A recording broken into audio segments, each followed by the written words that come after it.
Assalamualaikum warahmatullahi wabarakatuh. Sobat YouTube channel Loka Gana TV dimanapun Anda berada. Jumpa lagi pada program kita, program Ruang Alumni. Pada kesempatan kali ini kita sudah dibersamai alumni SMA Negeri 1 Sedayu yang masuk di perguruan tinggi negeri favorit kita di Fakultas Kedokteran Hewan Universitas Gadjah Mada Yogyakarta. Bisa diperkenalkan, Mbak? Monggo. Sebelumnya perkenalkan, nama aku Jena Wivala Handoko, biasa dipanggil Jihan. Saya alumni SMA N1 Sedayu tahun 2021. Oke. Di Fakultas Kedokteran. Sekarang melanjutkan di Fakultas Kedokteran Hewan Universitas Gadjah Mada. Sekarang semester berapa, Mbak? Sekarang baru semester 2 karena baru lulus kemarin ya. Oh, gitu. Oke. Mungkin kita flashback dulu pada saat masih SMA ya, Mbak. Mungkin dulu di kelas apa, Mbak, boleh tahu pas SMA? Dulu waktu SMA aku di kelas IPA 1. Sama dulu mungkin pengalaman yang ada di SMA ini seperti organisasi atau pengalaman lomba atau apa gitu mungkin kalau Dulu waktu pas di SMA itu aku pernah ikut organisasi ROHIS, terus ekstrakurikulernya itu PMR, terus aku juga pernah ikut tim Olimpiade Biologi. Olimpiade Biologi waktu pas di kelas 11 itu pernah maju baru KSN. Oh gitu. Dulu berarti dari dulu memang sudah senang sama pelajaran biologi itu? Iya, senang banget. Dulu seru. Mungkin pas masih SMA itu pelajaran olimpiade tadi sampai di tingkat Olimpiade baru maju gitu di KSN. Di KSN. Gitu. Mungkin hal-hal yang mungkin berkesan pada saat SMA.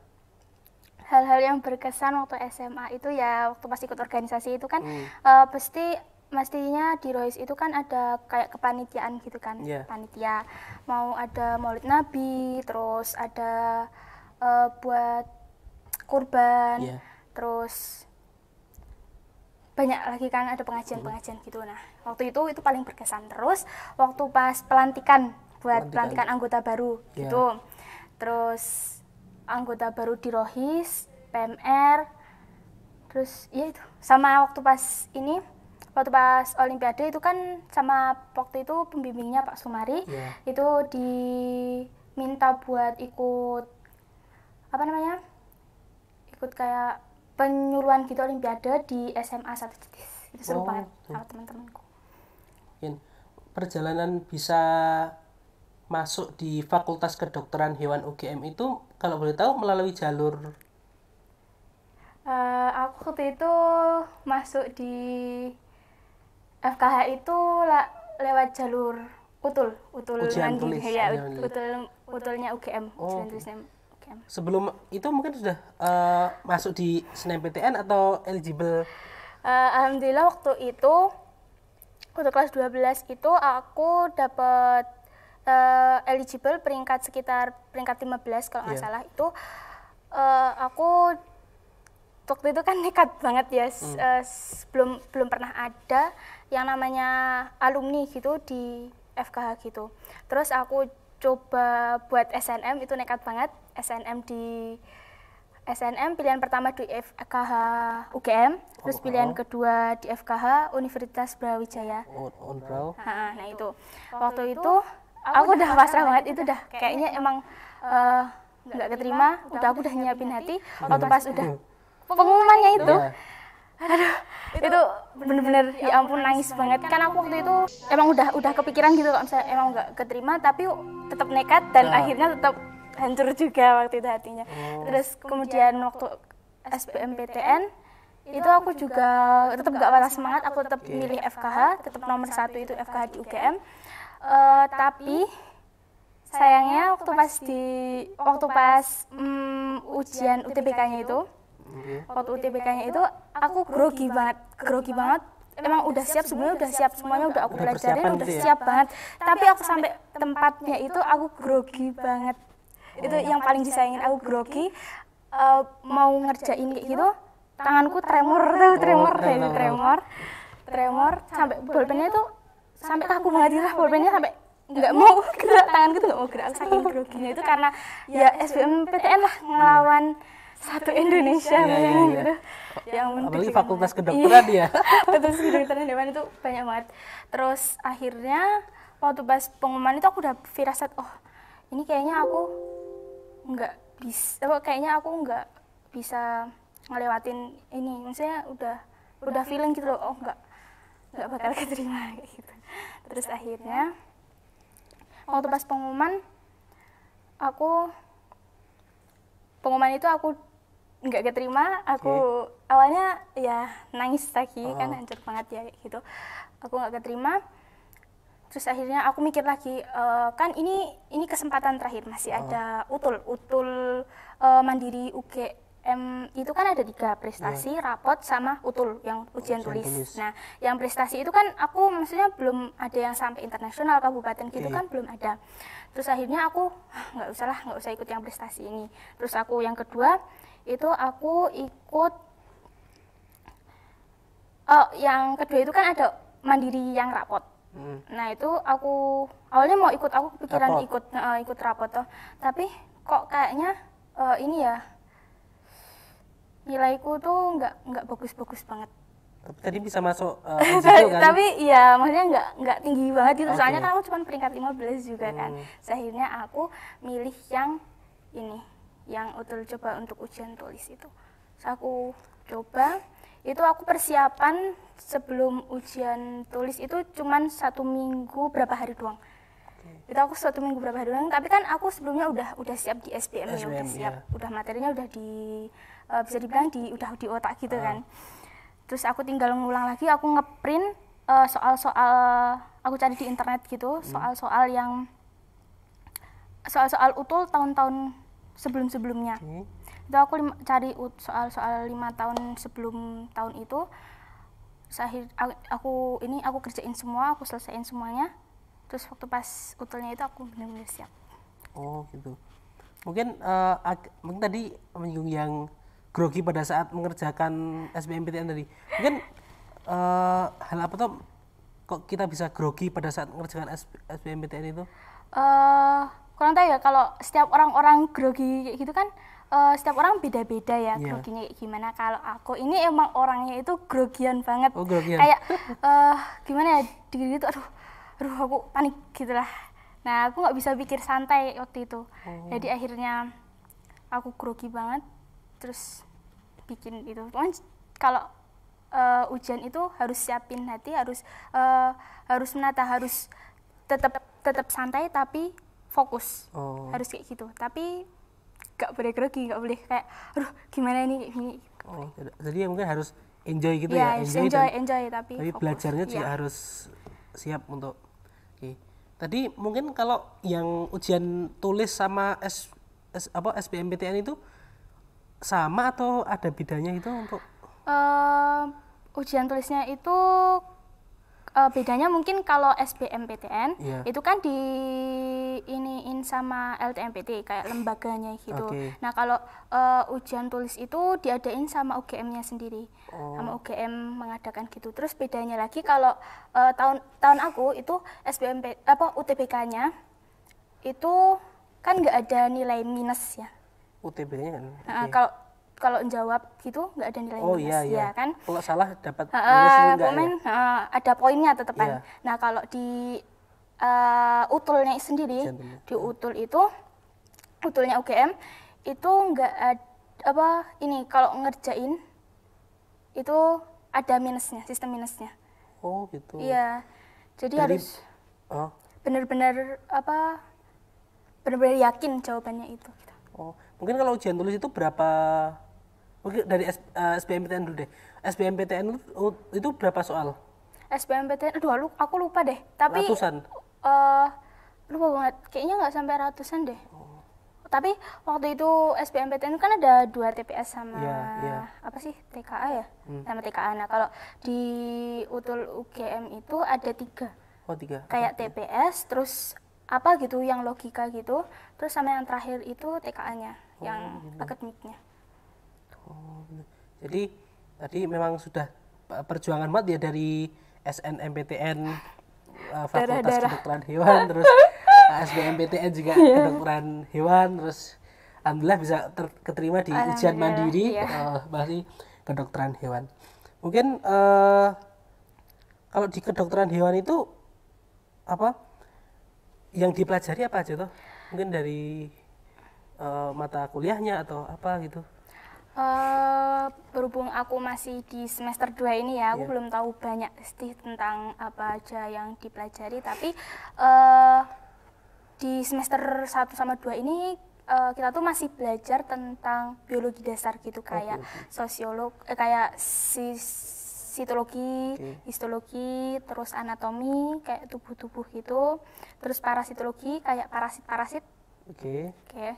Nah terus apa ya, statistika, itu ada statistika buat kedepannya, buat skripsi. Skripsi. Gitu.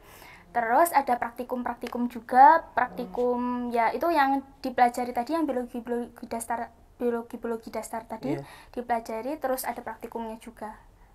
Kita megang mikroskop. Tuh. Mungkin apa tadi bisa apa tentang untuk prakteknya tadi. Prakteknya itu kalau di semester 2 ini udah praktek apa aja dan gimana itu caranya praktek? Waktu kan karena pandemi ini ya, di semester 2 ke semester 1 sama semester 2 ini aku belum pernah yang namanya praktek yang di lab gitu, belum pernah. Tapi prakteknya itu secara online gitu. Terus gimana gitu praktek secara online itu? Praktek secara online itu ini sih biasanya cuman dikasih video gitu, kayak nanti disuruh pelajari, terus nanti ditarik kesimpulan, dilihat hasil praktikumnya gimana gitu. Terus nanti dibuat laporan. Untuk apa? Mungkin perbedaan ya studi di SMA sama studi di perkuliahan itu perbedaannya gimana toh? Mungkin pas awal-awal dulu masuk di kuliah itu kaget nggak? Wah kok tiba-tiba kok gini gitu? Waktu awal-awal masuk kuliah itu lumayan kaget ya, karena waktu sekolah dulu kan bener-bener sama bu guru sama bapak ibu guru itu kan diajarin gitu, dibimbing kayak gini, terus harus belajar bab ini itu diajarin satu-satu kayak gitu kan. Kalau sama ini juga, kalau di sekolah ini kan di absen, bener-bener di absen gitu ya kan, dilihat berangkat apa enggak gitu. Nah kalau di kuliah ini, kalau menurut aku lebih, ketika belajar itu kita nggak kayak benar-benar diajarin, dia memang diajarin gitu kayak diterangin, tapi kita tuh kalau mau memahami lebih dari itu, kita harus cari sendiri, harus belajar juga kita. Caranya belajar itu nanti gimana? Kalau dari aku ya, itu aku biasanya tanya ke dosennya atau enggak lihat sumber pustakanya, daftar pustakanya dari mereka itu pakai apa. Terus kita cari bukunya itu, terus kita buat itu sumbernya itu buat belajar. Ini bisa jadi berarti cari literatur sendiri gitu ya? Iya, literatur sendiri, benar. Oke, mungkin kembali ke awal tadi. Kenapa kok alasan tadi kokoh di Fakultas Kedokteran Hewan itu? Kenapa kok nggak mungkin di fakultas kedokteran lain atau gimana gitu? Emang sering ya orang tanya, kenapa kok nggak kedokteran umum, kenapa nggak kedokteran gigi gitu kan. Kalau aku sendiri, kedokteran umum, kedokteran gigi itu kan menurutku udah sering gitu loh orang cari, udah umum banget, udah banyak juga dokter-dokter yang ada gitu. Nah kalau kedokteran hewan itu menurut aku karena orang itu jarang gitu loh, nggak terlalu ini banget, maksudnya nggak terlalu minat banget ke FKH ini. Terus sedikit orang yang tahu juga. Terus kemudian aku pernah baca itu lulusan di FKH itu masih sedikit, yang dibutuhkan itu setiap tahunnya itu sekitar 20.000 kalau nggak salah. kalau nggak salah ya. Terus tapi di UGM sendiri itu baru sekitar 500 orang, 500 dokter hewan yang lulus. Yang diluluskan dari UGM gitu ya. Mungkin mata kuliah apa lagi yang mungkin dipelajari di Fakultas Kedokteran Hewan itu? Di Fakultas Kedokteran Hewan itu di semester aku waktu semester 1 itu juga ada yang tentang ilmu peternakan. Ilmu peternakan itu kayak dasar-dasar waktu pas beternak tuh kayak gimana, kayak manajemen kandangnya, manajemen ternaknya, manajemen pakannya kayak gitu. Jadi tentang mengelola itu ya? Mengelola peternakan gitu. Sebenarnya ada praktikumnya juga, cuman waktu itu juga online. Lalu kalau ya sudah di praktikum pada saat ya pandemi dan online itu gimana? Ya itu tadi praktikum saat pandemi kayak gini biasanya dibuatkan video gitu. Nanti kan kalau praktikum itu ada kakak asisten. Kakak asistennya itu bakalan buat video di suatu lokasi, kayak misalnya di kandang kuda, kandang kambing, kandang unggas kayak gitu. Nanti dijelaskan manajemennya. Jadi tentang apa?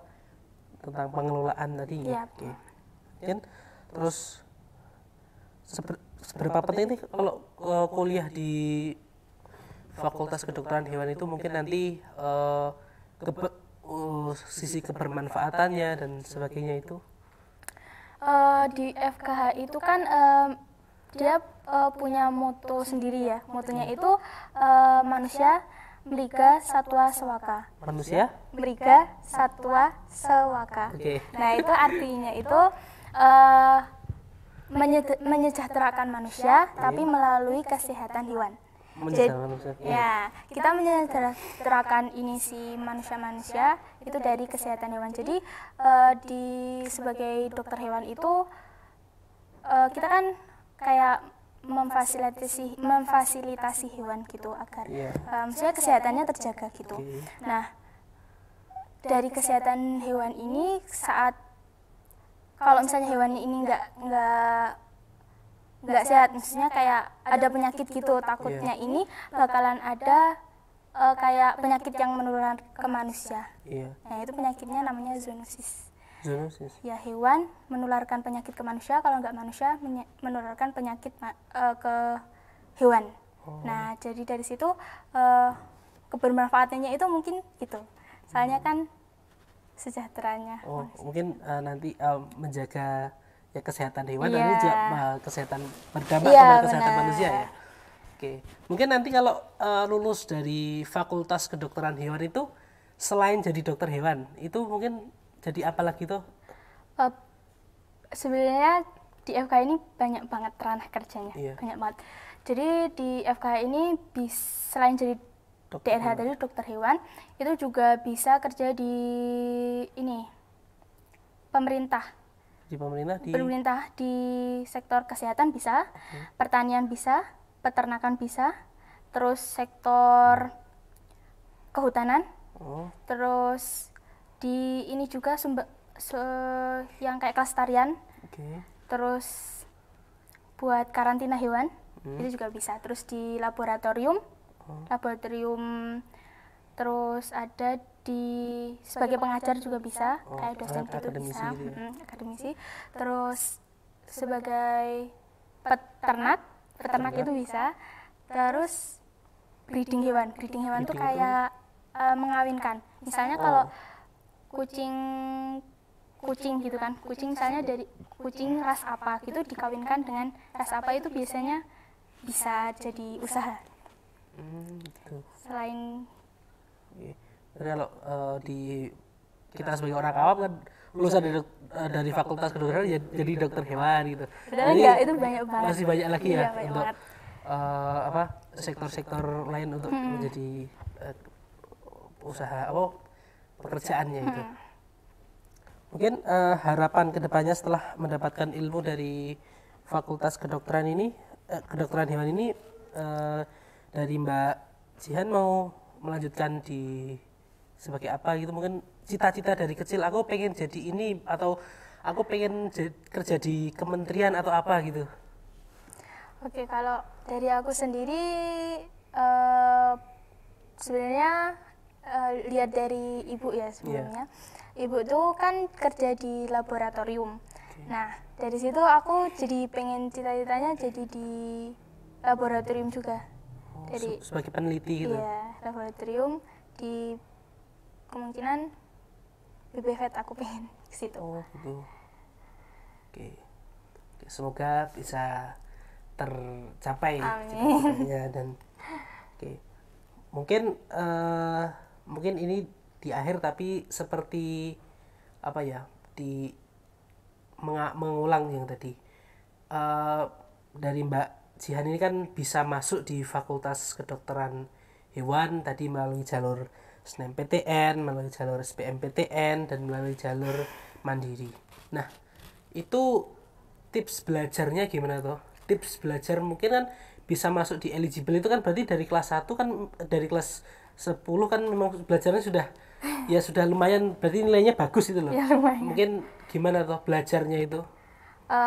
Kalau aku sendiri untuk SNMPTN ya terutama untuk teman-teman yang pengen SNMPTN itu lebih baik disiapin dari kelas 10 ini mau target gitu mau pengen masuk apa, terus nilainya ini jangan turun. Jadi nilainya ini selalu bagus, maksudnya bagusnya ya bagus tapi naik. Jangan turun boleh tapi tetap seimbang gitu loh, tetap naik ke depannya, semester depannya naik kayak gitu. Terus yang buat SBMPTN teman-teman harus siap buat belajar sedikit-sedikit aja tapi belajarnya sedikit-sedikit tapi efisien gitu. Jadi masuk gitu ke otak. Terus jangan grogi waktu ngerjain ujian-ujiannya, jangan grogi, tetap relax tapi fokus. Terus manfaatin waktu yang ada. Oke, berarti itu ya strategi belajar untuk ya bisa menempuh masuk di perguruan tinggi negeri dan tidak patah semangat tadi ya Mbak dari mungkin kita nggak lolos di ini tapi di akhirnya kita lolos. Oke, mungkin pesan untuk saya, adik-adik kelas dan kakak-kakak kelas yang mau masuk di perguruan tinggi ini gimana sih kiat-kiat mungkin bisa mendapatkan jurusan yang diinginkan atau universitas yang diinginkan itu gimana toh? Kalau dari aku yang pertama harus ini bukan konsistensi, percaya gitu, yakin kalau kita bisa buat masuk ke fakultas yang kita pengen. Terus yang kedua pastinya belajar. Terus yang ketiga kita tuh harus pintar-pintar milih apa sih yang maksudnya berpeluang buat kita masuk gitu. Berpeluang buat kita masuk sama kita nyetarain kita belajarnya harus kayak gimana biar kita masuk. Oke. Berarti itu ya untuk pesan-pesan dari Mbak Jihan untuk teman-teman semua dan saya dan juga kakak kelas semua yang akan mungkin tahun ini akan masuk di perguruan tinggi negeri. Semangat untuk mengejar cita-citanya untuk melanjutkan di jenjang perguruan tinggi negeri.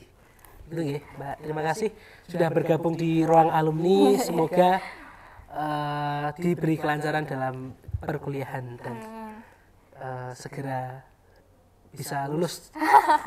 Masih 5 tahun ya kayaknya. PR-nya masih panjang. Masih panjang. Dan semoga pandemi segera berlalu agar bisa praktek tadi ya. Amin. Oke, terima kasih pada pemirsa sudah menonton acara Ruang Alumni. Nantikan Ruang Alumni episode berikutnya. Dari saya, apabila banyak kurang dan salahnya mohon dimaafkan. Wassalamualaikum warahmatullahi wabarakatuh.